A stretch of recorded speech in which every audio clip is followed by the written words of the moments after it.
Tânia, quem sabe a gente pode aproveitando esses momentos, né, e conversando, porque além do curso de extensão, a gente continua vivo aí, né, com outras atividades, né, que a gente Com tem. certeza. A gente tem o Sim, curso de extensão, os intercâmbios, isso. né? Os intercâmbios psicanalíticos. A comissão de comunidade e cultura também tem ótimos eventos, né, que vão ocorrer intercalado com os intercâmbios na última quarta do mês. E, além disso, tem cinema e psicanálise. Temos jornada externa em setembro, né? Teremos a nossa jornada externa. E também teremos um evento com uma pessoa muito bacana, que é a Marisa Meleger, que no dia 21 de março. Então, podem já guardar essa data, que vai ser um evento muito interessante. Ela vai falar do livro novo que ela está lançando em São Paulo, né? E vai trazer um pouquinho da teoria do Meltzer para a gente, né? Ela é uma expert na teoria do Meltzer, e a gente vai tê-la conosco num sábado de manhã, né? Vai ser muito interessante, aguardem essa data. Daqui a pouquinho a gente vai começar a divulgação também deste curso. Bom, eu acho que a gente pode começar, Sandra, privilegiando as pessoas que estão aqui, né? E as pessoas vão chegando. Nós vamos pedir para vocês para fecharem, né, os microfones para não dar interferência.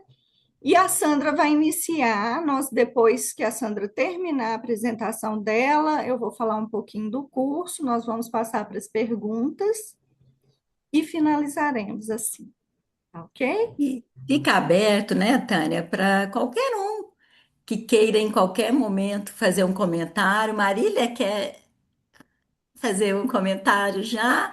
Eu acho que estava comentando com a Tânia que se a gente consegue conversar, fica até mais rico. Então é muito bem-vindo qualquer um levantar uma mãozinha aí e a gente parar e conversar. Quanto mais puder ser uma conversa, não só para hoje, mas para todo o curso de extensão. Quanto mais as pessoas se dispuserem à câmera aberta, conversar, a gente tem essa disponibilidade. Então, a Marília, não sei aí, né, Tânia? Se já quer dar, é só um oizinho, se quer falar alguma coisa?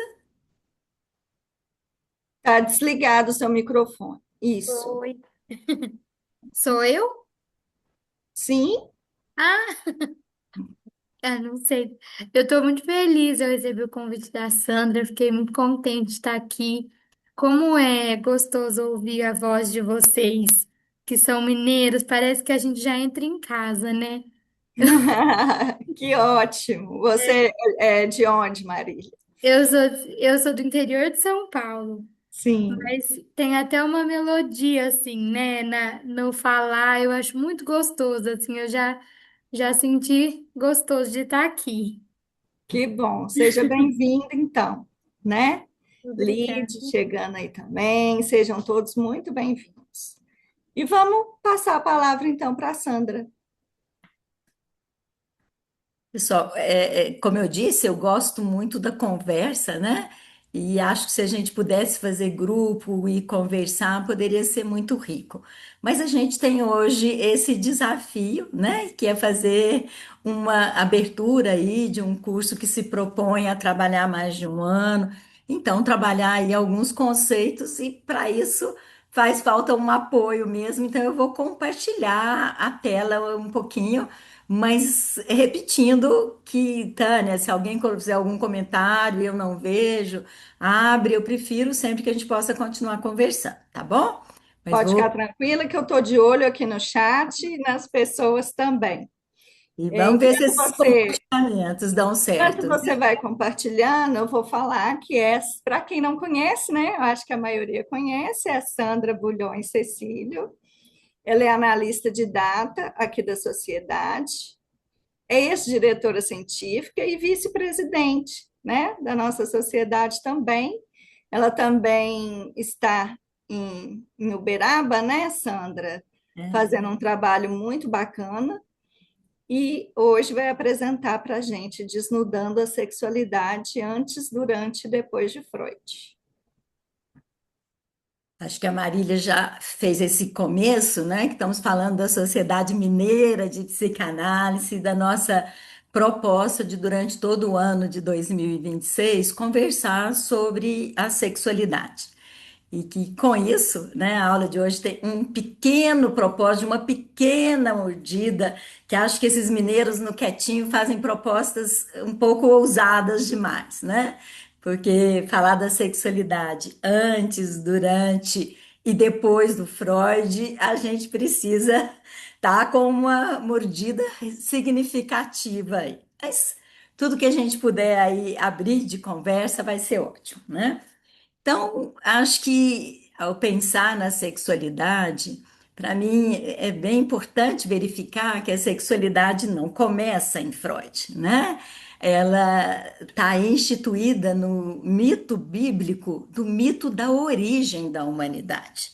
Então, a sexualidade se articula no mito da origem, onde a gente tem aí, né, Adão e Eva no paraíso, e Deus, e aquilo ali bastava, junto com a árvore do fruto proibido, e aí a gente tem, né, alguns vão conhecer com mais maestria esses mitos, né, a serpente, a mulher, a curiosidade, o desejo, e a partir dessa primeira mordida, né, é que surge aí então a humanidade, a partir dessa ideia do conhecimento que surge inclusive das diferenças, né? O nomear, o Adão e Eva, segundo a Bíblia, esse nomear, esse reconhecer as diferenças, essa culpa, né, do pecado que surge com isso que está aí, abre todo um campo, a partir daí todos nós surgimos e toda a humanidade, com todos os filhos que somos nós, desde Caim e Abel, com todas as histórias que a gente poderia aí deslanchar a partir disso. Isso é tão interessante porque a maçã, que é então o fruto proibido, e a macieira é conhecida, por outro lado, como a árvore do conhecimento, da distinção entre o bem e o mal. Então, são leituras de um mito de origem da humanidade que a gente tem aí.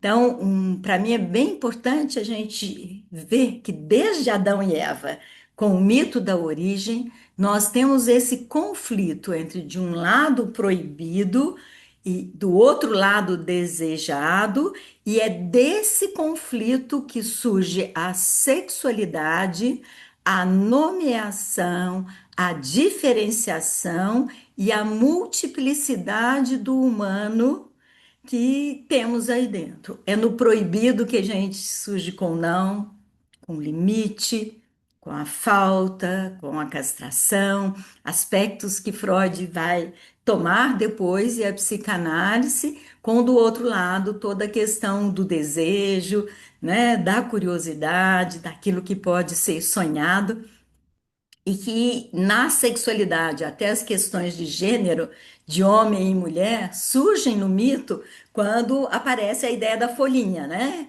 Uns falam que é a folha de figo, a folha de uva, mas Adão e Eva só passam a usar a folhinha depois, então, que essas diferenças anatômicas vamos dizer, a curiosidade, o que pode ser feito com elas, surge e a vivência da sexualidade que tem aí. Então, no mito da origem, que é um mito bíblico, a sexualidade é o ponto de partida de toda a existência da humanidade. É bem legal, porque eu acho que a gente pode pensar a partir daí, né? Que no Éden a gente teria um paraíso, além do lugar físico, um estado de relacionamento perfeito entre o homem, a mulher e Deus. Então, no paraíso, em Éden, a gente tem uma comunhão edípica perfeita. A gente tem aí, né? Uma morada, opa! A gente tem aí a morada do homem inocente, uma morada do ideal que a gente tem aí. A gente poderia pensar num ideal de eu, naquela questão paradisíaca que a gente tem aí, na possibilidade inocente de atingirmos esses aspectos. E que, por outro lado, então, ser expulso. Eita, né? Tô tentando tirar aqui a câmerazinha que está em cima aí de poder conversar com vocês, e aí tô aí me perdendo um pouco, né? Mas que ser expulso, então, do Éden, ser expulso dessa intimidade com Deus, é sair dessa terra ideal, dessa vida plena, nessa direção do eu possível. Então, a gente sai. Psiquicamente, podendo pensar nesses aspectos de uma mudança, então, do ideal de eu para um eu ideal, seria uma leitura que a gente pode pensar a partir disso. Poderíamos até representar essa ideia com a ideia também do útero materno, como esse lugar de estado paradisíaco, de estado edípico, né? Esse retorno aos paraísos que a gente tem aí para estar trabalhando. Mas se a sexualidade surge muito antes de Freud, surge com a condição humana, né? Isso acontece não só nos mitos bíblicos, mas se a gente for para a mitologia grega, de formas diferentes, a sexualidade também articula. A gente tem aí Afrodite como a deusa da beleza, Hermes como mensageiro dos deuses, e como filho da Afrodite, o Hermes, né? Que surge então o hermafrodito que está aí. Então, a ideia do hermafrodito, já na mitologia grega, trabalhando a construção das sexualidades, assim como Eros, que o Freud vai usar na terminologia da psicanálise, que corresponde então ao deus do amor, do desejo sexual, que dizem também ser filho da Afrodite. Eu acredito que se fosse para conversar de mitologia, só aqui a gente já poderia parar e que tenha muita gente que entenda muito desses aspectos e que eles poderiam ter muitas representações que a gente poderia trabalhar se a nossa proposta fosse trabalhar os mitos, que pode ser até um tema bem importante para algum curso de psicanálise, né? Mas para gente que quer continuar, se foi muito antes de Freud essas questões dos mitos, nós estamos aí em Freud e com base na sexualidade e juntando a sexualidade é que Freud cria a ideia da psicanálise. Quando Freud abandona a ideia do trauma nas histéricas, né, que ele passa a observar com Breuer, e aí a ideia aí da hipnose e dos traumas, quando ele deixa essa ideia do trauma, ele encontra o desejo proibido. Nós podemos chamar aí da maçã, né? De novo, por além da ideia do bem e do mal, mas ao juntar essa ideia com a sexualidade, é que Freud traz aí o conceito do inconsciente reprimido, daquilo que era proibido. Então, ao esclarecer isso, escrever os três ensaios da sexualidade, que Freud chama o primeiro desses três livros de aberrações, inclusive aberrações no sentido de como aquilo transformou, né, os padrões de normalidade que a gente tinha aí estabelecido na época. Então, Freud desafia as normas sociais vigentes ao afirmar que o ser humano é sexualidade desde o nascimento. Desde o nascimento, ele é um ser sexualizado. Então, ao juntar a ideia de sexualidade, ela está na origem dos conceitos da psicanálise. Se no mito ele está na origem da humanidade, na psicanálise, através de Freud, ele está então na origem de todos os conceitos que Freud vai trabalhar. Então, Freud vai conceber não só uma sexualidade infantil, desde o nascimento, mas a existência de uma sexualidade que ele vai chamar aí de sexualidade perversa polimorfa. Acho que é bem importante a gente reforçar, né?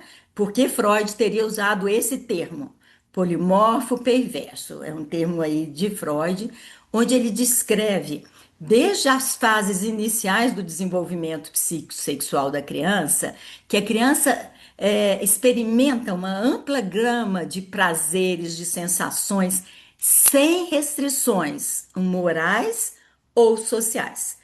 Quem tem aí uma criança em casa, um bebê, os movimentos do corpo, a forma como ela se toca, a gente vai vendo essa sexualidade por todo o corpo de uma forma polimorfa e perversa, porque ele vai trabalhar desde as primeiras fases do desenvolvimento com essa sexualidade.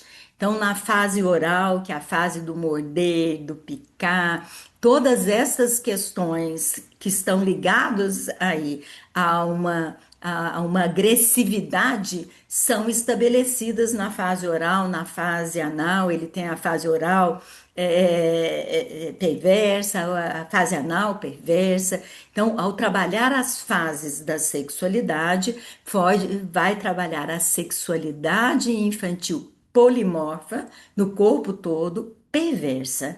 E isso se alia principalmente à base da ideia da fantasia. Porque a esta sexualidade no bebê, e aí Klein desenvolve isso mais ainda que Freud, ao analisar a criança e os bebês aí, né? A vivência dessas fantasias infantis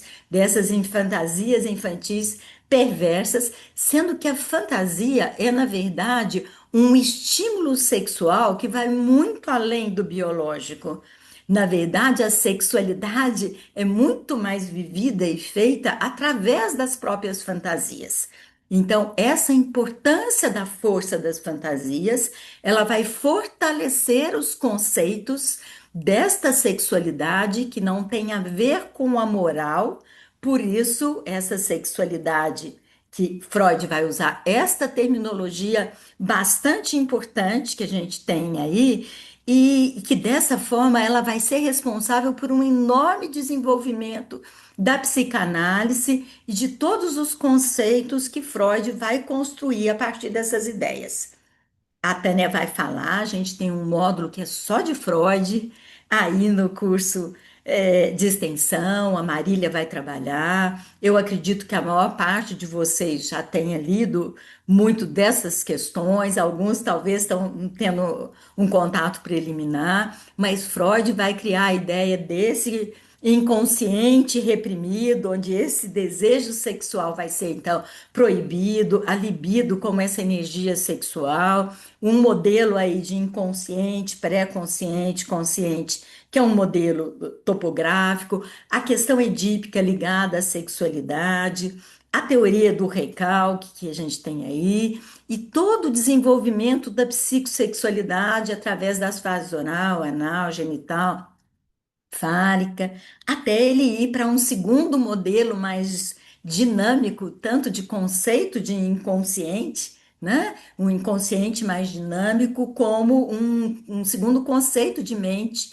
que vai articular os conceitos id, ego, superego, reforçando que isso tudo poderá ser visto com mais cuidado e que aqueles que gostariam de ler mais, conhecer mais, a gente tem aí muita bibliografia para trabalharmos sobre isso.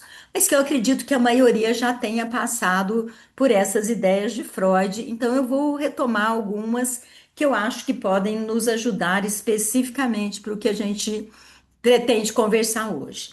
Então, um dos focos seria isso. Com Freud, a sexualidade se afasta desse viés de células genéticas e vai para um conceito de pulsão e de objeto. Isso acontece em Freud e isso vai se reforçando, assim como as ideias de fantasia, em seguida com a Klein aí. E que desta maneira a sexualidade para Freud se constitui na manifestação da vida presente em todas as instâncias do desenvolvimento. Então, a sexualidade não é uma questão ligada à reprodução humana. Se biologicamente ela é, psiquicamente, a meta da sexualidade humana não é a procriação. Psiquicamente, a sexualidade é um exercício de prazer, é um exercício de relação com o outro, mediante a possibilidade de fixação nesses objetos e nessas fases que estão aí. Então, isso muda muito a ideia da sexualidade, que se a gente for pensar no campo biológico, no campo animal, a força dela tem a ver com essa capacidade de procriação. Se a gente está falando aí nessa sexualidade que a gente vai estar chamando aí de psicossexualidade, da sexualidade na mente, ela tem esse outro exercício que a gente está conversando e exercitando de prazer ligado aos conceitos de Freud e de fixação ligado aos objetos. Ainda em relação à sexualidade, acho que tem dois conceitos importantes da gente retomar, que é a ideia do recalque e da repressão.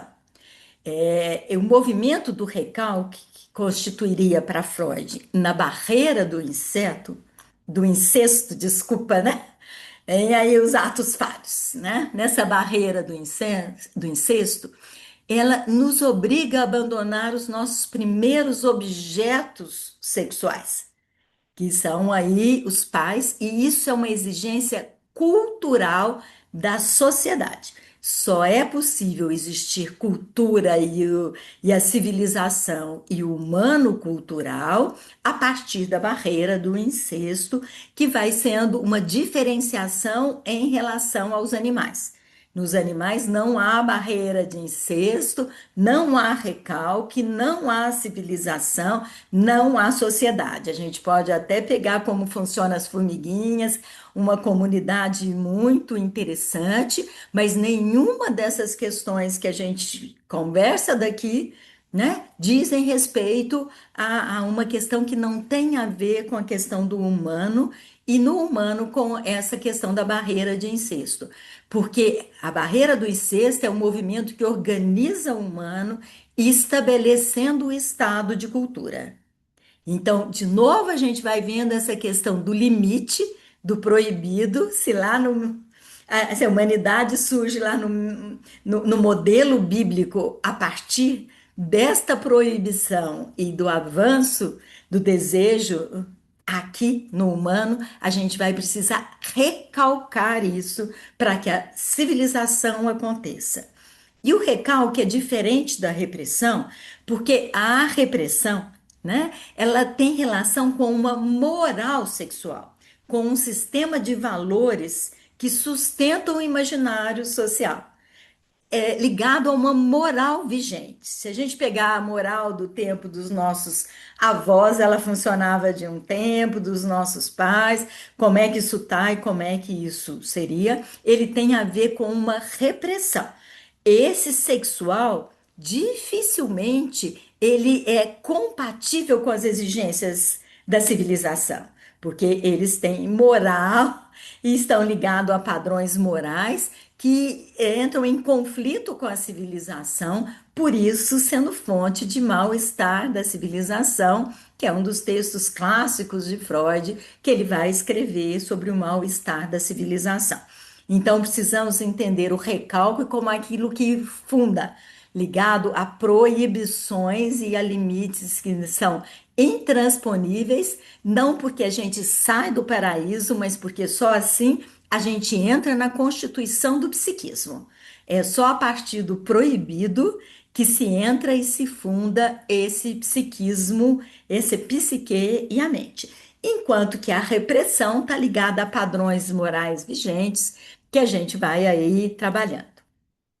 Uma outra ideia bastante importante ligada à sexualidade aí em Freud É que Freud vai descrever o psiquismo como um conflito entre Eros, ó, o deus da mitologia. Freud foi lá e trouxe o Eros, né, o deus aí da sexualidade, e esse conflito entre Eros e os instintos de destruição.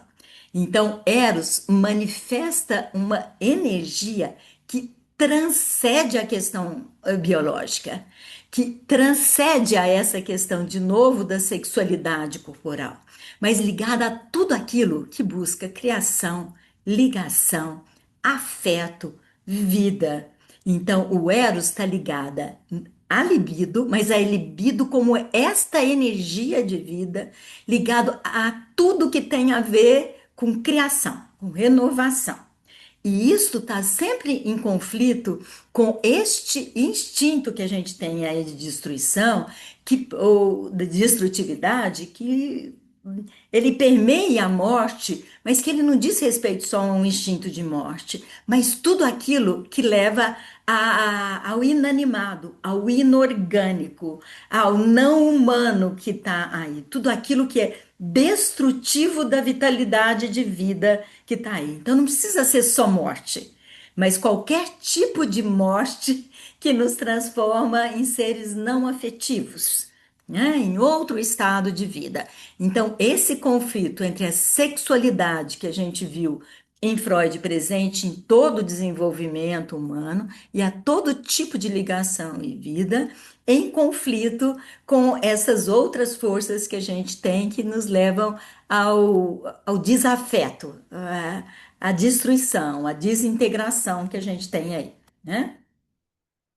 Mas a partir de agora, eu vou trazer esse Freud com algumas pinceladas do Paim. Eu não sei quantos conhecem aí, eu espero que a maioria já tenha ouvido falar, né? O Inácio Paim é um leitor de Freud, nos traduz Freud. Eu tô com o livro, deixa eu ver se eu acho aqui, Identificações dele. Se não tiver pertinho, eu pego já já.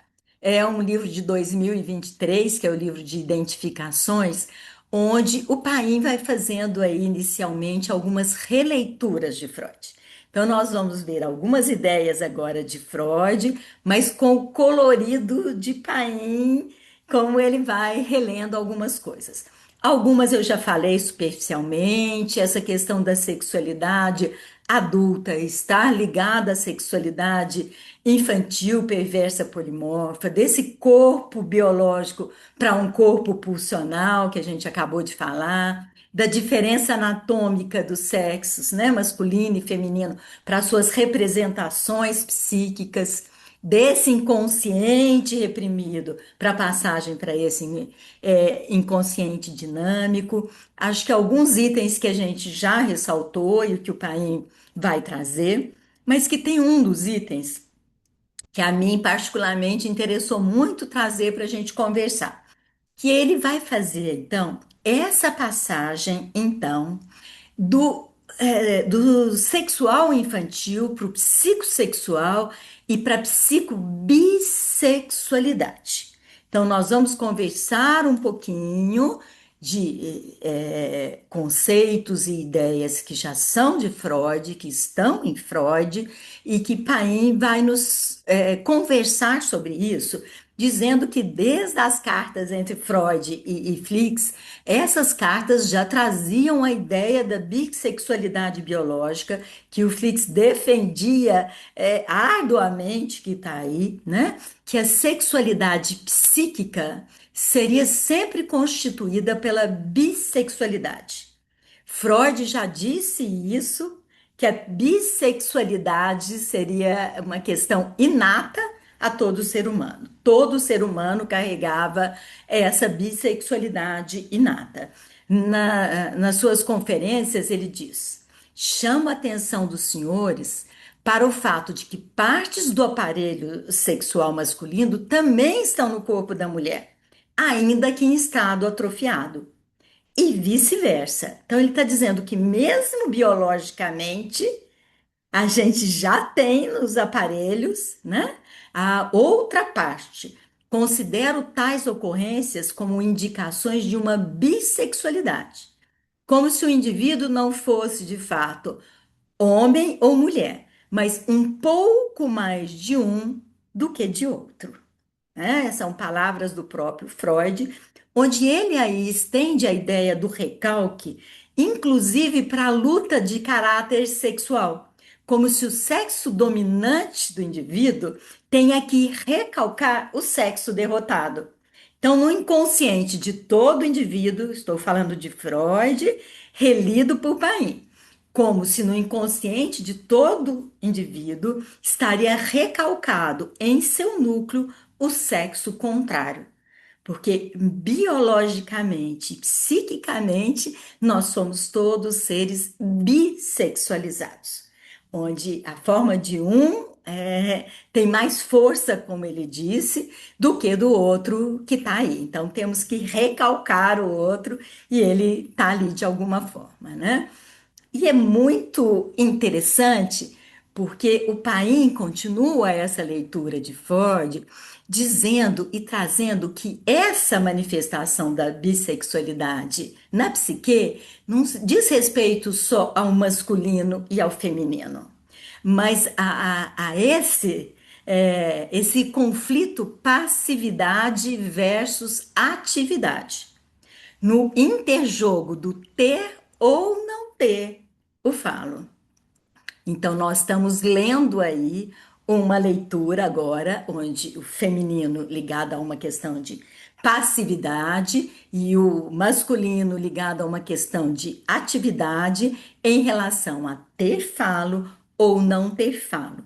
Psiquicamente, não estamos dizendo em relação a órgãos sexuais, mas a atividades que são, ou posições que são mais passivas, de mais receptividade, e posições e atitudes, né? Quando vocês estão me ouvindo, vocês estão numa condição mais passiva e eu tenho que estar aqui numa condição mais ativa, poderíamos chamar de ter que ter falo. Eu escolhi falar dessas questões que estão aí. Então, é necessário, eu estou colocando aí o que eu acredito, o que eu aí escolhi. Em outros momentos, as questões vão mudando. Mas é bem interessante, porque Paim, de novo em Freud, ele diz que, então, essa bissexualidade narcísica, então, em todo indivíduo, seria o grande reservatório da libido. Essa libido que Freud considera de caráter masculino, pois é sempre ativo. Então, quando Freud estava querendo e estava falando da condição masculina, ele estava dizendo de uma questão ativa, não necessariamente só do masculino, mas de uma postura, né, de atividade da libido, de uma postura de atividade da vida. Mas veja que interessante, né? Por outro lado, o Paim vai trazer que existe, e que estaria em Freud, uma disposição feminina originária, inerente à condição humana, conectada ao desamparo e à impossibilidade de viabilizar a ação. Ou seja, todo bebê humano nasce com uma dependência absoluta do outro, numa condição de desamparo absoluta. Cada um que tem um cachorrinho, um gatinho, um cavalinho, já viu que esses animais conseguem ir em busca, conseguem caminhar, já nascem com uma condição de dependência muito menor do que a condição humana. Então, a condição humana tem uma disposição feminina originária de passividade, porque, como ele tem um desamparo absoluto, há uma passividade em relação às suas demandas pulsionais, assim como a busca dos seus objetos. Então, a disposição feminina é marcada pela potencialidade de acolher, de albergar as próprias demandas pulsionais sempre ativas no bebê.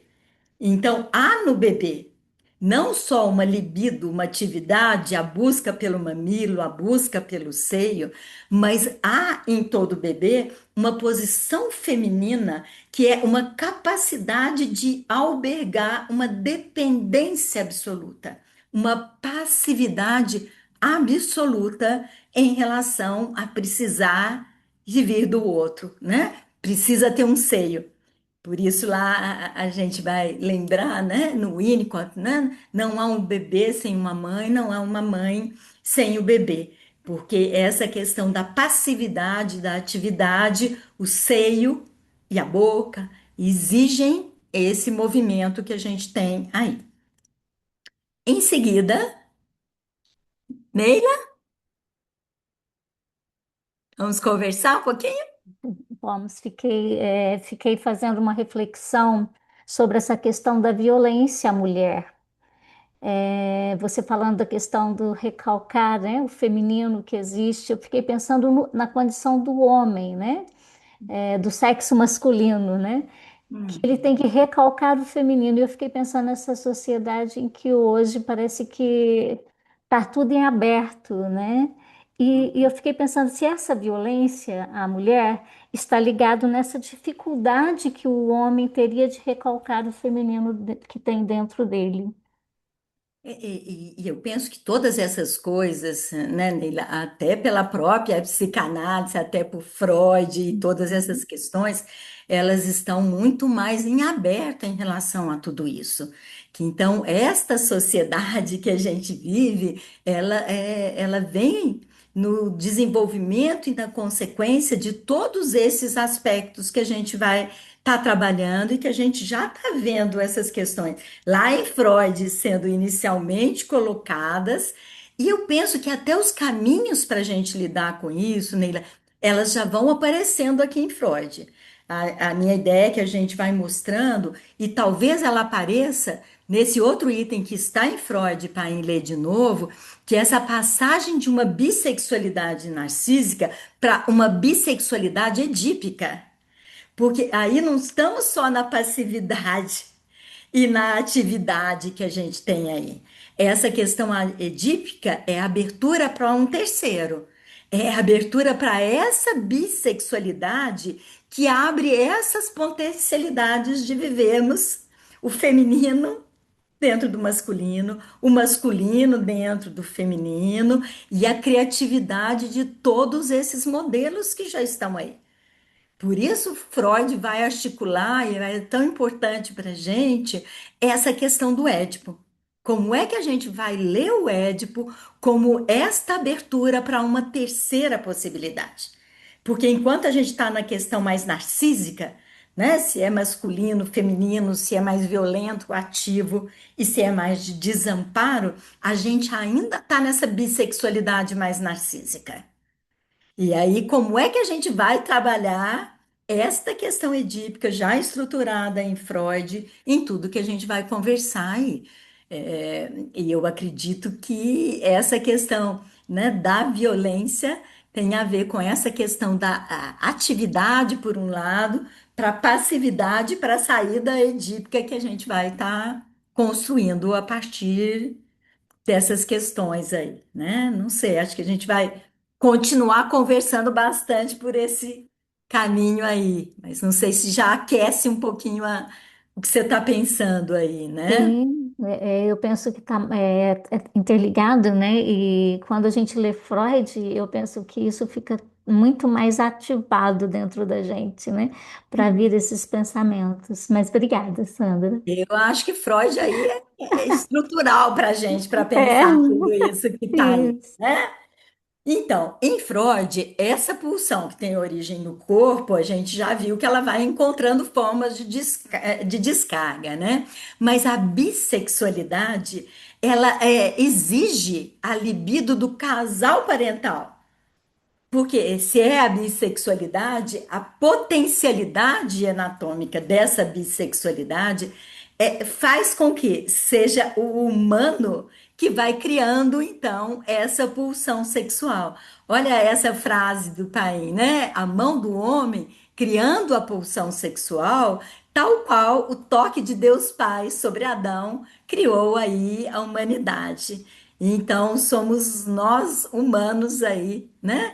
Ao energizarmos a conversa, como você traz aí, né, Neila? Essa mão humana que traz essa nova pulsão que vai fazendo nascer vida nova, uma ideia nova, uma conversa nova que a gente tem aí, né?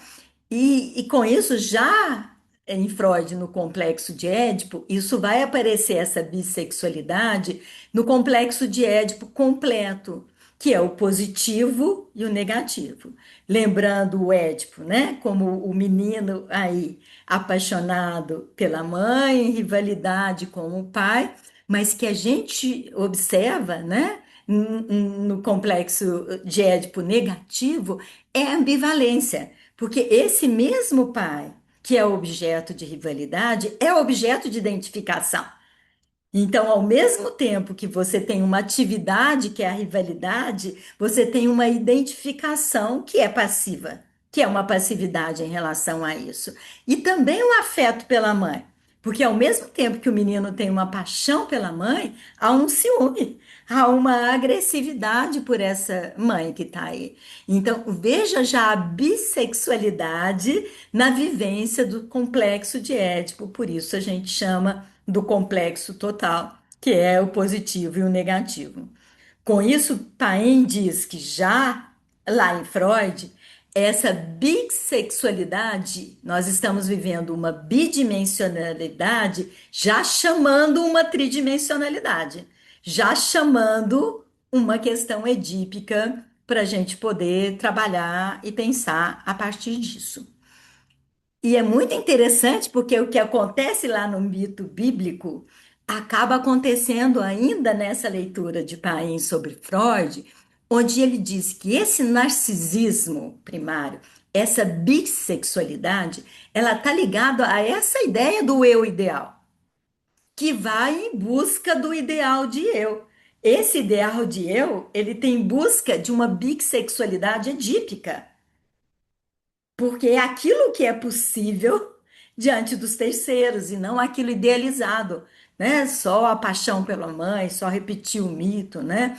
Então, a inserção da identidade se dá a partir do narcisismo transitando do eu ideal ao ideal de eu, que já estava lá no Éden ao ser expulso aí do paraíso no mito, né? E que isso vai acontecendo, segundo o Paim, a partir desse tecido identificatório com a mãe, com o pai, com uma posição de atividade, com uma posição de acolhimento, né? Então, essa identificação com os pais é que fundamenta essa instauração do narcisismo como produto do investimento dos pais sobre o bebê que tem.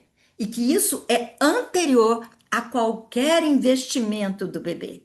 Então, essa posição feminina mais passiva é uma demanda identificatória que o bebê tem sempre, né? Só num outro momento o bebê vai poder ser mais ativo e a gente mais ativo aí nesse processo. Então, são essas identificações, esse tecido de identificações onde a gente vai gostando de uma forma de trabalhar, de outra forma de trabalhar, as identificações com as ideias de Freud, né? Que vão nos ajudando. De alguma forma, a Neila já trouxe aí, né? O que que nos interessa de fato? Nós estamos lá em Adão e Eva, fomos lá em Freud, mas nós estamos, né? Aí querendo saber como é que a gente faz com estas questões aí para a gente lidar com tudo isso agora na contemporaneidade. Como é que nós vamos dar conta de trabalhar com tudo isso na contemporaneidade? Eu acho que eu vou passar um pouquinho mais rápido aí, ou se não muito mais rápido, né? A gente vem aí com as ideias aí do Winnicott, onde o Winnicott sai desse eixo da sexualidade, já lá com base lá em Klein, né, sobre essa questão das relações, priorizando então uma questão muito mais ligada à sexualidade como um brincar criativo, como um espaço transacional, um objeto transacional, saindo desse conceito da sexualidade como motor do desenvolvimento, como era Freud, mas vendo a sexualidade como parte de um processo de integração do indivíduo que está aí. Então, há uma mudança muito grande aí agora na visão e na forma como os contemporâneos, escolhi aí muito rapidamente falar do Winnicott e falar do Bion, né? Que faz também uma mudança estrutural aí, né? Onde ele tira desse conflito da sexualidade a questão da formação da psique, mas que ela vai em busca de uma verdade, que é a verdade de ser si mesmo, de se construir isso transformando então aquele inconsciente que tinha a ver com uma sexualidade, com as questões do incesto, com a proibição, num inconsciente que tem um infinito de fantasias e de possibilidades que vão se articulando numa questão entre uma arrogância do saber. É isso, é masculino, é desse jeito, a regra é desse jeito, para uma curiosidade, para o não saber, para o que vai ser construído. Então, isso muda basicamente a técnica como nós vamos trabalhar na clínica que está aí. Então, a gente sai dessas questões de um modelo explicativo, que em Freud a sexualidade explicava todos esses conceitos que a gente tinha reprimido, é porque reprimiu a sexualidade e isso vai ter cura. Então, um modelo explicativo para um modelo descritivo, metafórico, onde a essência está na experiência emocional. Que tanto nós vamos dar conta de viver isso num viver mais criativo, numa experiência emocional. Com isso, o Green já pergunta, e acho que muitos perguntam aí, né? Onde ficou a sexualidade na contemporaneidade? Ele vai vendo, então, o deslocamento, então, dessas neuroses que o Freud colocava, da histeria e de outras, para esse modelo aí, onde a gente precisa lidar com a parte primitiva, a parte limítrofe da mente, onde parece que as relações da sexualidade ficaram fora dessas ideias. E o Green vai propor ainda se teria como, ou o que vai acontecer para que a gente junte essas ideias que estão aí. Então, na contemporaneidade, em termos teóricos, parece que a sexualidade se diluiu, né? Ela virou cor-de-rosinha ali nas relações mãe-bebê. A gente tem uma outra imagem da ideia teórica da psicanálise. Mas eu diria que ela não se diluiu nisso daí, mas que ao trazer esses aspectos mais primitivos, a psicanálise passa a um outro campo de complexidade.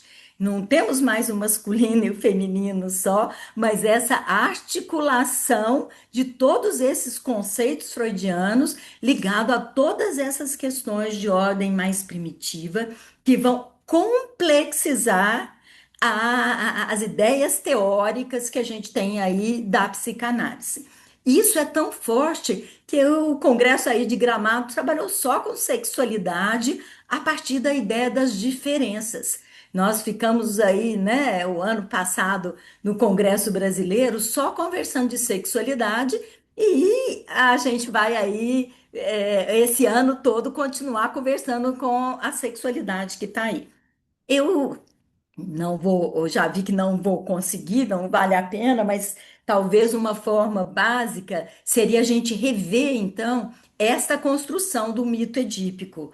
Como é que Freud estabelece o complexo de Édipo a partir de uma construção do mito edípico para uma reconstrução desse complexo de Édipo a partir das leituras, eu trouxe aí de Bion, mas de outras que a gente tem aí, onde a gente vai fazendo uma transformação de algumas questões básicas aí que a gente tem do mito, né? Eu acho que nem vou ia pegar aí o exemplo um, a questão da encruzilhada, mas talvez falar só da encruzilhada, né? Onde há o encontro de Lion aí com o Édipo e só podia passar um. Então, ou é o masculino, ou é o feminino, ou é o Lion, ou é o Édipo, né? E um mata o outro, só existe uma possibilidade aí de vida, né? Uma arrogância de quem é que vai ter esse direito à passagem, que seria essa questão da arrogância do saber, para uma possibilidade de abertura de quantas condições poderia ter se achado de solução nas encruzilhadas que a gente tem de Édipo aí pela vida, né? Então a gente vai vendo essa complexidade do mito de Édipo acontecendo, desde lá de Freud, do divã, para o que vai acontecendo nesse campo do Édipo. O Édipo como um labirinto de enigmas e não a resolução de um único enigma, de uma única passagem na encruzilhada, de uma única resposta que a gente tem aí da esfinge, né? Mas para um modo pensante onde a gente vai ter que cultivar incertezas. Quem será que dá para passar na encruzilhada? Quantas respostas a gente teria para os mitos aí, para as perguntas da esfinge, né? Produzindo então outras e novas certezas que são abastecidas por indagações. O que será que a gente vai fazer, como disse a Neila aí, nessas outras condições que a gente tem? Então, com isso, veja quantas novas possibilidades a gente tem na cultura, né? A clínica dos nossos tempos e a sociedade dos nossos tempos, a vida, ela já está pulsando de uma outra maneira, com muitas outras possibilidades, que necessita mais do que nunca que a psicanálise reveja seus aportes teóricos. Por isso a gente está propondo conversar de sexualidade, estamos aqui, o Congresso está conversando, porque a cultura e a sociedade já está vivendo outras questões e que a gente precisa encontrar caminhos nesta psicanálise que pode buscar outro jogo de identificações. Então, o desafio atual nos exige refletir, inquirir, divergir, liberar um espírito investigativo para ampliar alguns postulados que estão estabelecidos aí, para abrir de novo uma multiplicidade de possibilidades, como Adão e Eva, ao morder a maçã, abriram aí um novo tipo de conceito da humanidade. Para isso, não sei se eu precisava ter trazido tantos, mas é tanto desejo, eu vou pegar aí alguns casos bem rapidinhos que eu trago aí da clínica, né? Eva tem 30 anos, é uma médica de UTI, lida com vida e morte e é virgem de boca, de toque, de genitais. A Eva não viveu com 30 anos nenhuma experiência sexual de vida, embora tenha vivido tantas questões de vida e morte que está aí, mas quer ter família, quer ter filho e vai congelar os ovos. Aquilo que a gente não está pronto para viver, a gente congela até que a gente possa dar vida àquelas novas formas, né? Então, acho que congelamento de óvulos, né, e questões desse tipo estão aí na clínica. Eu trouxe algumas ideias que eu vivo na supervisão ou na clínica, mas acho e convido cada um a pensar na sua clínica, no que vai aparecendo, né? Tenho aí a Joana e o Antônio, que já estão casados há 5 anos, não desejam filhos, esse mundo não vale a pena ter filho e também não têm vida sexual. Então, lá casados, viajam, trabalham, mas é como se a sexualidade e o desejo e a continuidade da vida não existisse. Trago aí o Adão, que com 33 anos vive num paraíso. Vive com os pais, está tudo bem ali dentro, e ele não precisa sair do paraíso, da casa dos pais, né? Sem nenhuma necessidade de vida, de questões que possam ir além disso. Em relação às questões infantis, eu trago a Gabriela, que tem aí 9 anos e que chega a mãe e a avó desesperadas e a menina desesperada em busca de atendimento, né? Porque a menina ali com 9 anos, né, estaria vivendo uma homossexualidade e a menina tremendamente culpada porque seria responsável, porque o pai passou, o avô passou muito mal, porque ela disse que gosta de meninas, né? Ela tem 9 anos, só fica com as amigas, é a Fê, ela só gosta da Fê, só quer estar de mão dada com a Fê, né? Então, uma erotização que deixa todo mundo em pânico e uma culpabilidade aí grande, né? E fecho aí com a questão do Wesley, né, para trazer aí alguns casos da clínica, né? Profissional bem-sucedido, com uma vida sexual que conta aí pra gente no divã, que a gente fica mal de ouvir, que a gente faz ao ouvir, né, algumas proezas assim, e que acaba desaguando, né, que encontrou na lista a sua realização, a sua paixão amorosa, jogando então toda essa erotização dentro dos nossos consultórios que estão aí. Então, eu acredito, né, assim como a Neila falou, né, e a gente poderia de cada um de vocês estar pegando aí um caso de como é que fica essa sexualidade nos tempos atuais.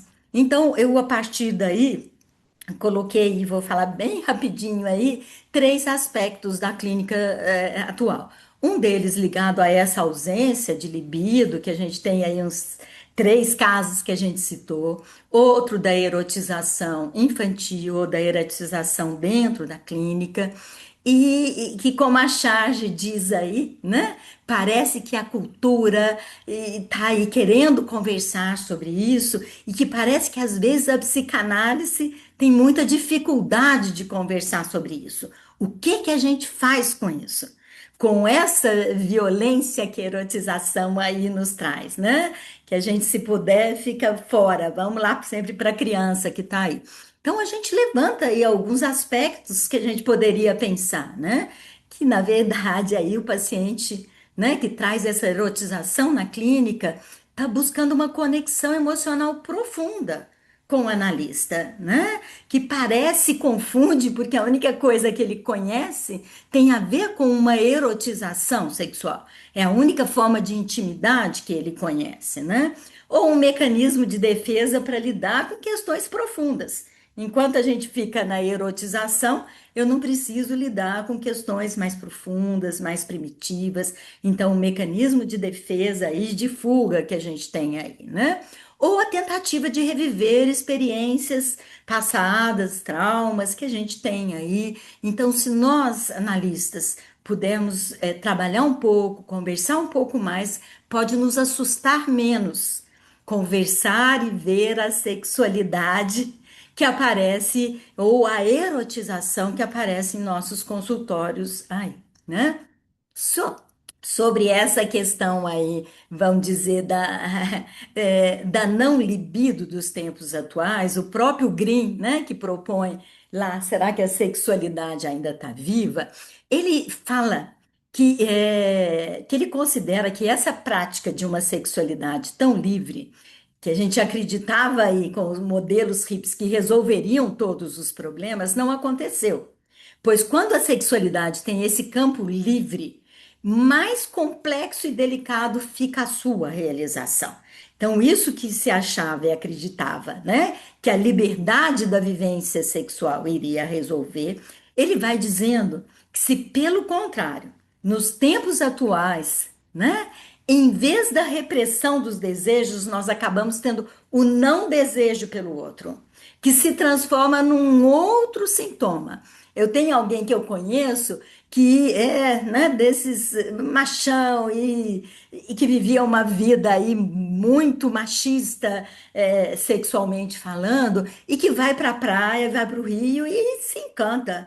Primeiro, segundo dia, fica desorientado, e no terceiro dia ele fica desesperado para ir embora. Porque ele disse que aquilo vai ficando normal e que ele estava com medo de se encontrar homossexual. Porque aquilo que para ele representava tanto desejo ficou tão banal e tão comum que ele já não ligava para aquilo. E que aquilo ficou muito difícil, de certa maneira, de como é que isso estabelecia o conceito de quem era ele, né? Como é que isso muda essa visão? Então, temos aí o outro aspecto, que é desse ideal social que potencializa essa questão da completude dos tempos atuais que a gente tem do Instagram, né? Com menos tolerância a qualquer tipo de frustração, de castração, de infelicidade, né? Onde a sexualidade, então, precisa ficar nesse campo pré-genital, nesse campo parcial, já que a gente não pode estar lidando né? Com esse objeto total que é o ser humano. Então, a moral sexual contemporânea exige um gozo e um sucesso sexual que a gente tem aí os garotos de 19, de 18 anos precisando usar aí às vezes algo para instigar a sexualidade para ter todo o desempenho que acredita que precisa ter. Então, ao tentar tanto reprimir quanto impor essas satisfações, isso tem só uma forma disfarçada do problema. Então, a gente teria esses problemas do lado do avesso, que a liberdade sexual não nos ajudou.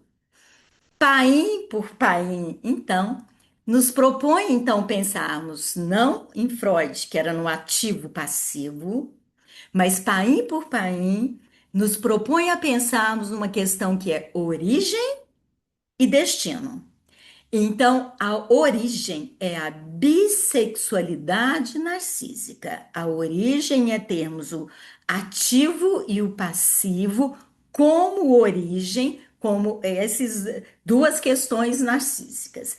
E como destino, a bissexualidade edípica, como a gente estava propondo na revisão do Édipo, que não é só um que passa na encruzilhada, como é que a gente põe nas releituras de Édipo, né? Ele diz que reconhecer as múltiplas faces de Eros não como uma patologia. Então, essa sociedade, essa clínica que estão aí, não é uma doença patológica, mas são novas invenções que nascem de um solo que determina que a anatomia psíquica é traçada pela parceria com o outro. É no encontro com o outro que a gente vai criar uma anatomia psíquica, seja na clínica ou de que forma for. Nesses meandros, a gente pode falar pouco desse Édipo que já foi expulso ali também, né? Que já foi condenado, já se cegou, tá cego. E aí a gente tem o Édipo em Colono, que a gente poderia conversar mais do Édipo, né? Então, se a gente diz que a heterossexualidade é múltipla, que entre quatro paredes as pessoas podem viver qualquer coisa que seja estabelecida pelos dois, então, se a gente tem a heterossexualidade com múltiplas possibilidades de vivência, a mesma forma, também a homossexualidade, Paim propõe que a bissexualidade também tem múltiplas possibilidades. Essa bissexualidade psíquica que a gente tem aí. Então, nós temos um mosaico de identificações com infinitas possibilidades que entra na questão do armazém de possibilidades do inconsciente definido por Byung Tai. Então, se a teoria, enquanto vértice, nos unifica, a sociedade e a clínica, com as nossas pelejas, com os nossos desafios, vão aí nos desafiando a alcançar novas possibilidades nunca antes pensadas. Então, não é só a sexualidade com o LGBT, mais que a gente não vê quantas possibilidades, que está aberta para isso. Ela nos desafia para que na clínica, no contato com o outro, no contato com o paciente, a gente vai encontrando aquele mosaico onde cada um de nós se identifica. Daniela está querendo falar, mas eu vou acabar, é o último slide, porque aí a gente conversa, né? Então, com isso, a clínica faz valer o princípio de desacomodar um saber dogmático. As coisas já estão lá desde Freud, mas nós não temos um saber dogmático, mas em constante devir. Se a sexualidade vinha aí numa vertente, a clínica, a sociedade, as nossas vivências estão nos propondo aí conversar todo tipo de diferença, todo tipo de diferenças de gênero, as etnorraciais, todas as questões que tanto a sociedade quanto a vivência clínica nos exigem, e a gente ter esse aporte teórico dessa psicanálise com mais complexidade pode nos dar maior liberdade para viver essas questões na clínica aí. Então, além de desnudar, nós vamos colorindo o humano do jeito que é possível, tá ok? Vamos aí com isso, então. Passamos um pouquinho do que eu pretendia, mas conseguimos conversar um pouquinho.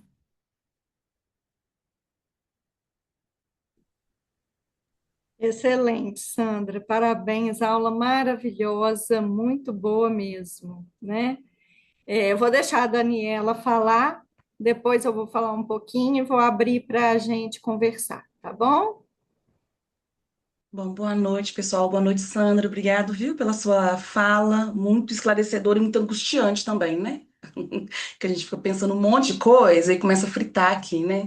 Mas essa uma dessas últimas falas que você teve, que foi sobre anatomia psíquica, é traçado no encontro com o outro. Eu fiquei pensando como que vai se dar isso, né? Ou como tem se dado isso num contexto em que esse encontro com o outro está cada vez mais difícil, mais precarizado, mais pautado numa performance, né, do que de fato encontrar esse outro, né? Como você coloca a questão das redes sociais, né?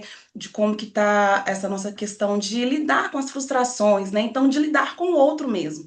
Então, se o outro não chega do jeitinho que ele tem que ser para nós, então eu também não vou me propor a encontrar com ele.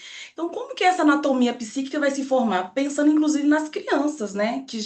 Que assim, eu lá da década de 80, né, ainda tive a oportunidade de brincar na rua, de não ter essa intermediação com as redes sociais, com a tecnologia, né? Tive a oportunidade de lidar com esse outro ali, né? Com tudo aquilo que eles traziam, que eu levava para eles também, mas eu fiquei pensando assim, e as crianças, né, que já têm essa relação com o outro tão intermediada, assim, muitas das vezes, inclusive, impossibilitada, né, assim, num contexto de telas, né, assim, como que vai ser? Como que vai se construir essa anatomia psíquica?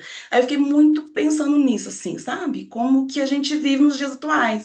Quando você traz o exemplo dos jovens, 18 anos, usando estimulantes para poder transar, né? Assim, enquanto os jovens de tempos atrás, tudo que queriam na vida era uma oportunidade de conseguir transar, né? Assim, só pensava nisso o tempo inteiro.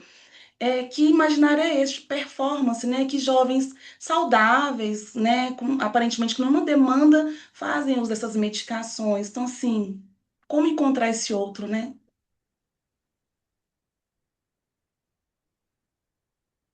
Ser rápida, mas só porque para não deixar a Daniela aí no vazio, porque aí eu passo para a Tânia e a gente aumenta a conversa.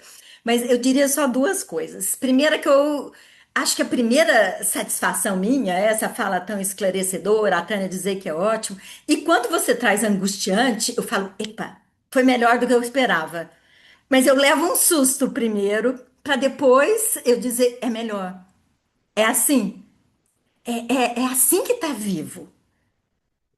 Né? Se a gente ficasse só no é maravilhoso, é esclarecedora, talvez você não precisasse nem conversar. Tá vivo. Tá vivo porque tem angústia, porque tem o outro lado aí que a gente tem do conflito.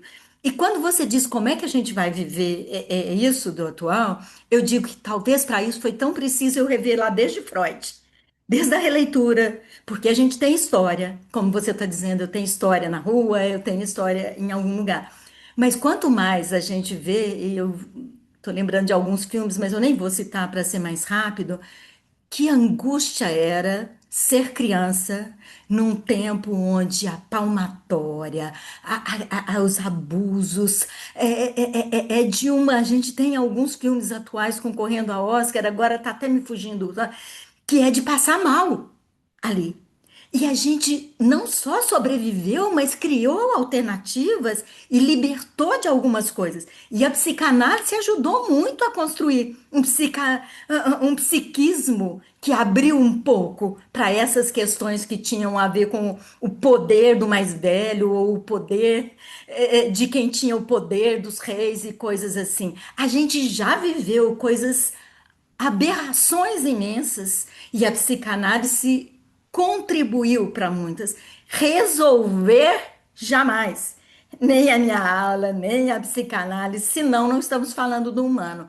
Mas se lá os desafios eram aqueles, e a psicanálise ajudou, precisamos ter fé, e aí eu volto aí com o Bio, que atos como esse, conversar, estudar e lá ver, vão nos ajudar a construir esse novo psiquismo com esses novos desafios.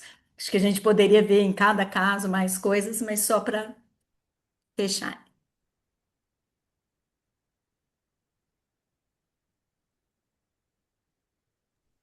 Bom, né? Sandra, a gente vai continuar a nossa conversa, né? Podem guardar as perguntas. Nós só vamos fazer uma pequena pausazinha para eu mostrar para vocês como vai ser o curso. Eu vou projetar aqui.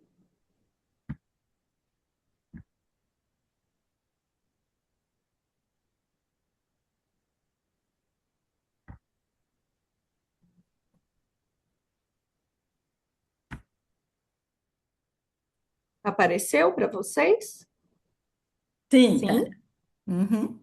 Então, como vocês já sabem, o nosso curso de extensão vai acontecer às quartas-feiras, de 19h30 às 21h30. Esse ano o tema é sexualidade, teoria e clínica. Então, nós temos hoje a aula inaugural maravilhosa com a Sandra, tivemos.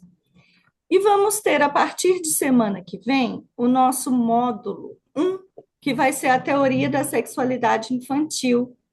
Nós temos a Marília Botinha, a Daniela Zanata, que estão aqui agora, né? Que vão coordenar esse módulo.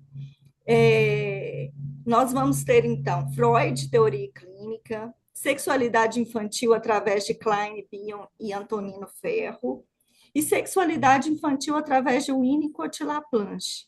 Então, vocês vão ter um arsenal teórico importante, né, sobre a teoria da sexualidade, abordando vários autores da psicanálise, desde o pai da psicanálise até os mais contemporâneos, como Antonino Ferro, por exemplo, né? Vamos ter aqui no módulo 2 a sexualidade na adolescência, que a coordenação é a Daniela Landim e a Regiana Lamartine. Provavelmente vocês já viram aulas com a Daniela também, ela é uma excelente professora, né? Ela dá aula em faculdade, tem uma didática excelente. E a gente vai ter as aulas Adolescência e Sexualidade, Corpo em Transformação, Psiquismo em Construção. Teremos também a escuta psicanalítica sobre as questões transgêneros na adolescência. Com a Sandra Trombetta, ela é expert nesse assunto e vai falar de um lugar de grande entendimento, de grandes pesquisas, né, de atendimentos amplos que ela tem, né, com as questões transgênero. A sexualidade na clínica com adolescentes também. E no módulo 3, a sexualidade feminina, que as coordenadoras são a Cláudia Freitas e a Daniela Paioni. Então, nós vamos ter as aulas Reflexões sobre o Feminino, Feminilidade e a Sexualidade, com a nossa querida Rosa Sander. Ela é do Rio de Janeiro, né? É uma querida aqui da sociedade, ela coordena a observação de bebês, ela é da COVAP, né? Então trabalha as questões do feminino, né? Com muita propriedade também. Temos a sexualidade feminina para além da anatomia, com a Lu, que está aqui também, que eu vi, né? O feminino como continente do cais, nota sobre a turbulência e a transformação, com a Adriana Jacob, de Ribeirão Preto, que também todas são muito boas. E o módulo 4, sexualidade e parentalidade, que a coordenação é da Etienne Costa e da Fabrícia Souto, as duas aqui da sociedade. E vamos ter as aulas Infertilidade, a adoção da parentalidade no século XXI, com a Renata Viola. Para quem não sabe, a Renata, ela é de Porto Alegre e ela também tem grandes trabalhos a respeito de adoção, parentalidade, reprodução assistida. É uma pessoa muito profunda. Temos também a constituição da parentalidade e a sexualidade, quando os filhos se tornam pais, sexualidade parental e transmissão psíquica. No módulo 5, sexualidade e gênero, com a nossa querida Rossana e Laura. E vamos ter as aulas infertilidade. Não, está errado aqui, né? Essa infertilidade e adoção não está. Talvez tá? sejam as duas coisas mesmo, né, Tânia? Fertilidade e infertilidade. A função feminina e a função masculina, relações intrapsíquicas e intersubjetivas, essa tá certinho. E acolher a diferença, a bissexualidade psíquica na construção subjetiva, com a Cláudia Carneiro, né? E essa função feminina e a função masculina é um livro novo da Creuza, né? Muito bom, que ela vai apresentar os conceitos dela aqui para gente, que vai ser de grande valia. O módulo 6, sintomas sexuais na clínica. Carol está aí também, né, Carol? E a Cássia vão coordenar esse módulo, que a primeira aula é do ato ao afeto, sintomas sexuais na infância, autoerotismo e corporeidade na adolescência, e sexualidade viva, o que o corpo diz na vida adulta e idosa. Então, esse é um módulo bastante clínico, né? E que vocês vão ver aí os sintomas sexuais em várias fases da vida, né? A violência sexual no módulo 7, que vai ser coordenado pela Ana Virgínia Emiliana, e a gente vai ter as contribuições diferentes para a clínica de crianças que sofreram traumatismo sexual, com a Cassandra, que é professora da UFMG e também pesquisadora nesse tema, parafraseando o professor José Raimundo da Silva Lippe, famílias incestuosas, fábrica de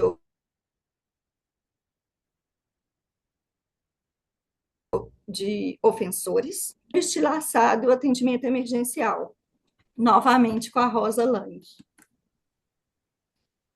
No último módulo, a gente vai ter também um módulo especialmente clínico, onde a gente vai falar de transferência erótica, erotizada e perversa, onde eu estarei coordenando junto com a Kátia, e a gente vai falar de transferência erótica na primeira aula com o Lucas, transferência erotizada comigo na segunda aula, e a transferência perversa com Sérgio Quete na última aula. Né? Então, esse vai ser recheado de casos clínicos, polêmicos, onde vocês vão poder ver a clínica viva. Né? Nós teremos também os intercâmbios. Como vocês sabem, o nosso curso de extensão acontece primeira, segunda e terceira aula do mês, dos meses, né? Exceto se tiver algum feriado, alguma coisa assim, a gente pula. Mas acho que esse ano não teve nenhum. Na última quarta-feira do mês, a gente intercala os intercâmbios com os eventos da comunidade e cultura, que o Lucas é o diretor. Né? Então, nos intercâmbios, a gente vai ter, no dia 25 de março, no final desse mês, o bebê e a grávida, um mundo de fantasias, emoções e desafios, com a Estela Aranha e com a Sandra Carvalho. A Estela, ela é da Sociedade do Rio de Janeiro e tem também um grande trabalho sobre o assunto, com a coordenação da Luciana. No dia 27 de maio, a gente tem a Travessia do Puerpério, Emoções à Flor da Pele, onde eu vou estar falando junto com a Patrícia, que é psiquiatra e também membro da nossa sociedade, com a coordenação da Ana Carolina Gontijo.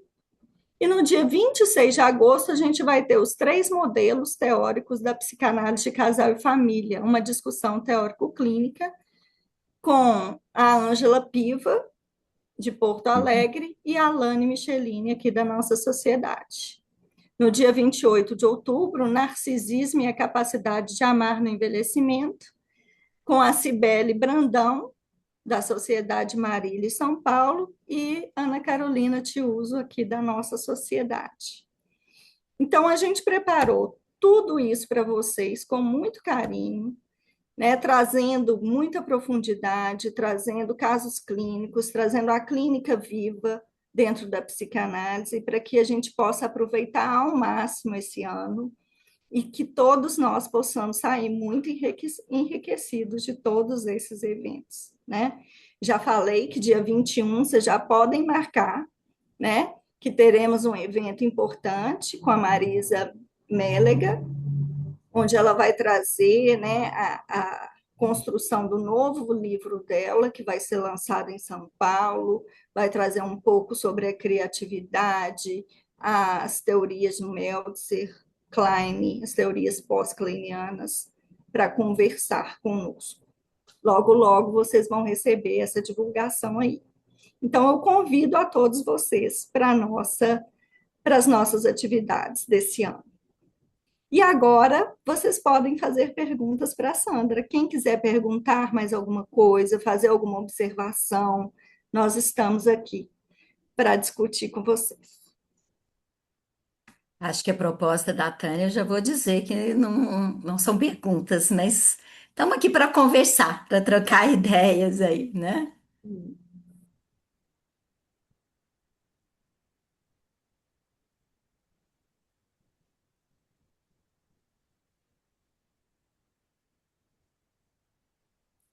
Quer falar, Carol? Pode Uhum. falar. Boa noite, prazer enorme estar aqui, né, nessa aula inaugural. Muito obrigada, Sandra, né, por fazer a nossa cabeça, né, ir expandindo assim e angustiando, como a Daniela trouxe, né, porque é assim que a gente vai ampliando mesmo a nossa mente, né, indo de um lado para o outro e expandindo. Eu fiquei pensando assim, é, nisso que a Daniela trouxe, né, dessa dificuldade no encontro, como é que seria essa questão que eu também achei interessante, né, da anatomia do psiquismo, e que também me preocupa, né, porque eu acho que volta para aquilo que a Sandra estava falando, onde é o princípio? É no narcisismo. Ele não é o fim, ele seria o princípio. E quando a gente não tem um encontro genuíno com o outro, isso a gente volta de novo para o narcisismo. Então, como é que a gente, né, vai se dar esse encontro numa base narcísica, né? Se a gente não está tendo dificuldade na nossa sociedade de ter encontros genuínos, como essa questão preocupante, né? Como que uma pessoa jovem pode tomar estimulante para poder performar para o outro, quer dizer, não há um encontro nem com o outro e nem consigo mesmo, o que também é muito preocupante, né? Porque não há espaço, não há uma dúvida, um espaço de pensamento e sentimento da pessoa se encontrar com ela mesma para encontrar a motivação, o estímulo, né? Que ela teria para estar com o outro. Então, realmente é uma questão para a gente pensar bastante. Obrigada, Sandra, obrigada, Tânia. Realmente a programação tá imperdível, tá saborosa, viu? Parabéns para a comissão científica.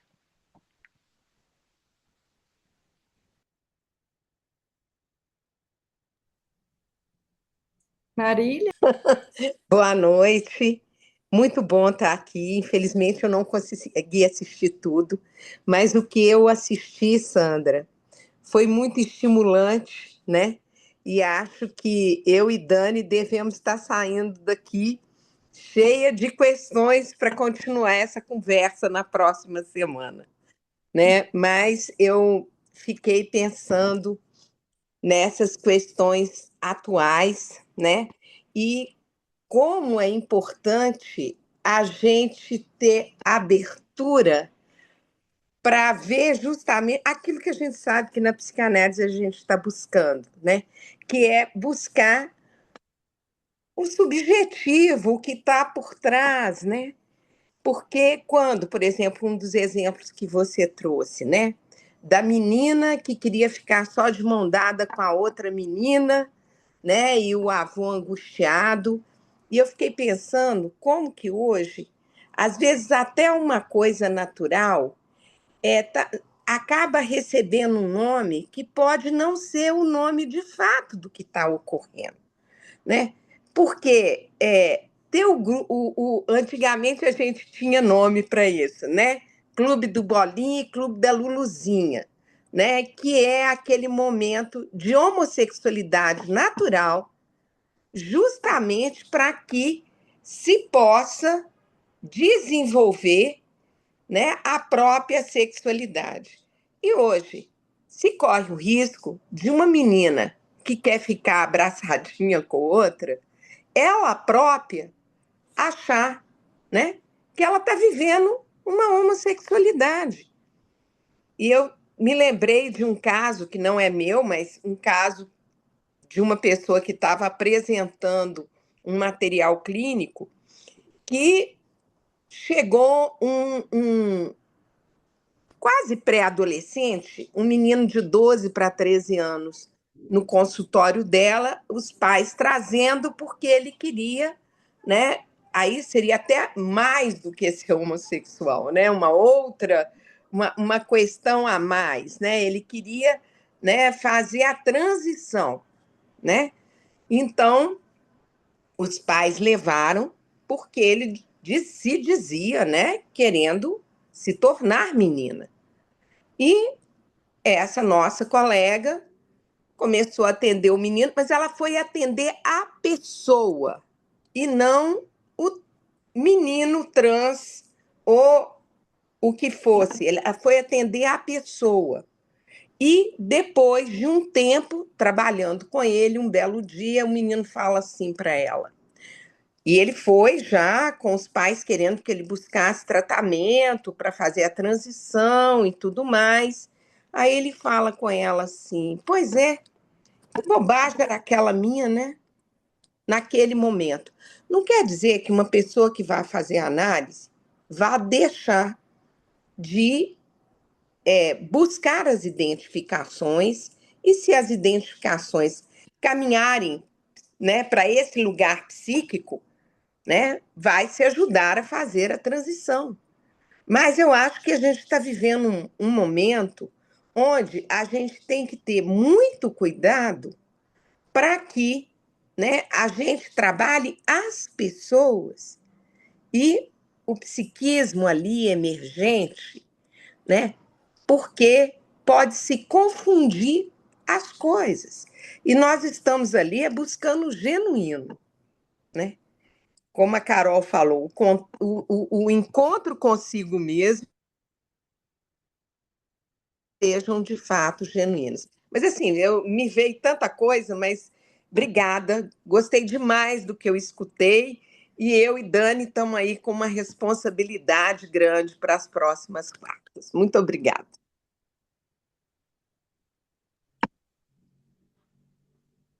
Obrigada, Marília. Com certeza o módulo 1 será de arrasar, né? Alguém mais Vamos gostaria de tentar. pergunta? Não tenho dúvidas. Sandra, gostaria de comentar alguma coisa? Acho que é tão surge tanta coisa a cada comentário, né? E acho que já apareceu e todo mundo acompanhou, mas a poesia e a arte sempre nos ajuda aí, né? Já sabemos que não temos aí, né? Nem a faca, né? Nem o queijo, mas a gente sai aí não só com fome, né? Mas me vem com ferramentas, com alimento, né? Com um alimento que pode nos ajudar nas identificações.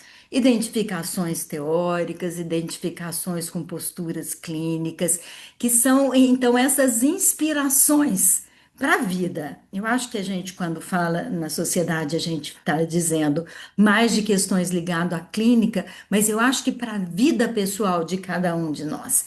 Esse é não só o modelo clínico, mas o modelo de mundo que a gente tem aí. Então, quando a Tânia traz, né, tantas possibilidades que a gente tem de continuar conversando esses assuntos, a gente vai vendo que nenhum caminho, né, que vá dar a resposta mesmo, né, que vá dar o queijo aí que a gente tem. Mas a gente tem não só poesia, mas a gente tem ferramentas psíquicas.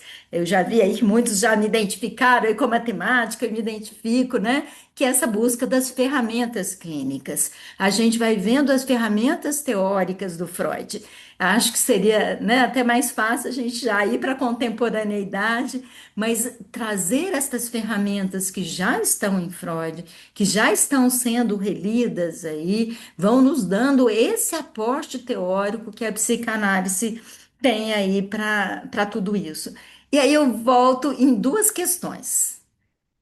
A questão do angustiante, que ela faça parte das nossas vidas.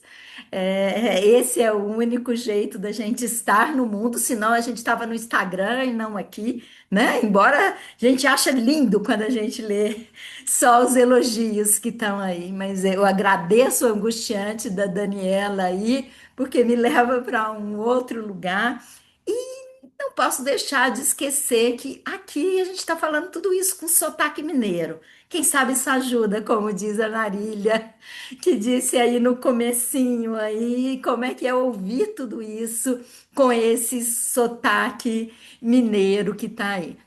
Toda vez que eu acabo falando desse sotaque mineiro, eu não esqueço da poesia do José Guedes, que é um carioca, que diz, é um carioca dizendo que o inconsciente é mineiro, que ele se manifesta de forma inusitada sempre, quietinho ali, mas que pode fazer uma diferença enorme. Eu estou falando com as minhas palavras, na poesia dele é mais bonito, mas é isso, né? Que esse sotaque mineiro, né, leve aí algumas inspirações, sejam por onde for, mas estou falando porque a Marília iniciou comentando, né, como uma paulista, como era bom estar aqui ouvindo esse sotaque mineiro aí. É. Sabe o que eu fiquei pensando, né? Quando a Marília, a outra Marília falou, né? Dessa questão da transição, nem sei, foi só o que me veio assim na cabeça, né? Como a gente também está fazendo uma transição, né? É, é, Anotei. quando coloca, você trouxe um caso de alguém que ficava muito na sexualidade porque começar, se sentia vitalizado ali, né? A psicanálise também, a gente começa, agora vai indo para outras instâncias, vai, eu acho que vai, como também começa no narcisismo, depois vai para o edipiano, como você falou ali, né? Então, eu acho que como é angustiante para a gente fazer essa transição sem saber qual que vai ser a forma. E não tem essa forma final, né? Mas eu acho que a gente fica tudo. Eu sinto nesse caldo, assim, né? Eu, pelo menos, me senti. Acompanhada de queijo, pelo menos isso, né?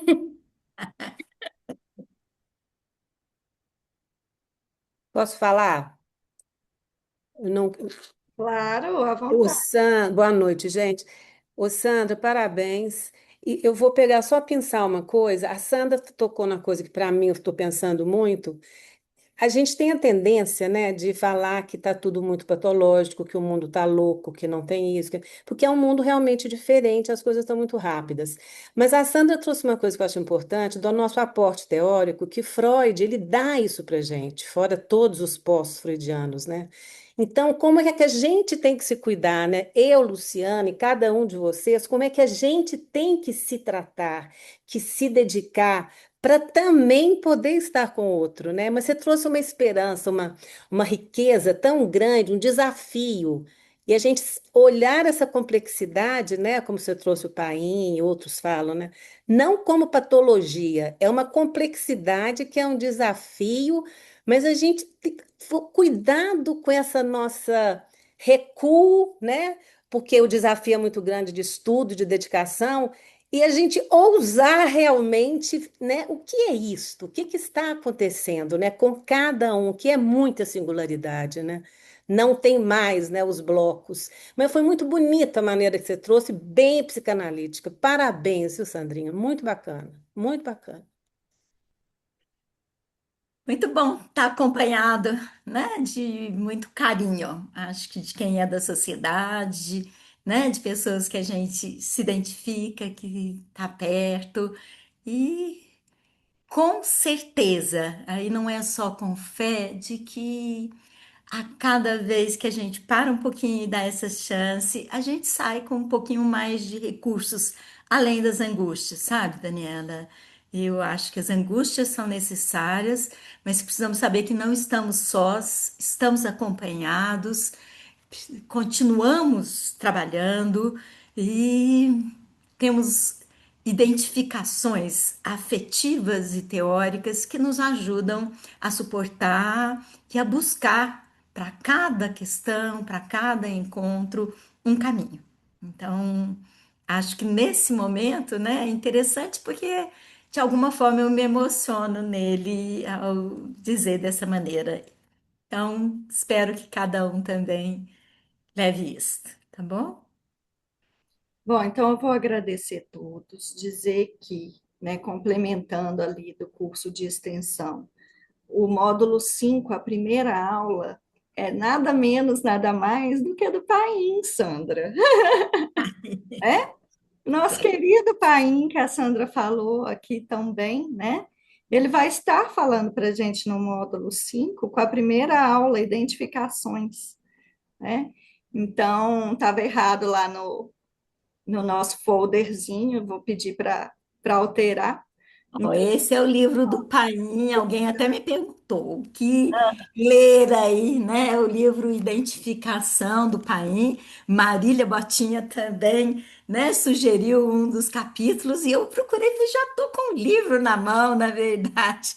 É um desses capítulos que a gente baseou aí e trabalhou bastante, porque para ler Freud, né? Neste momento a gente tem aí realmente um companheiro brasileiro que faz isso com uma maestria grande, que é o Paim. com Esse é o livro certeza. dele, Identificação, Imanência de um Conceito. Tá? Ele Muito. tem vários livros, né, muito bons, que valem muito a pena de serem lidos. Alguém me perguntou aqui se as aulas vão ser gravadas. A maior parte das aulas são gravadas. A gente só não grava uma aula quando tem um arsenal de caso clínico muito grande e o professor não se sente à vontade de deixar a aula gravada devido à exposição do caso clínico. Então, exceto isso, as aulas todas são gravadas, né, gente, com a autorização do professor.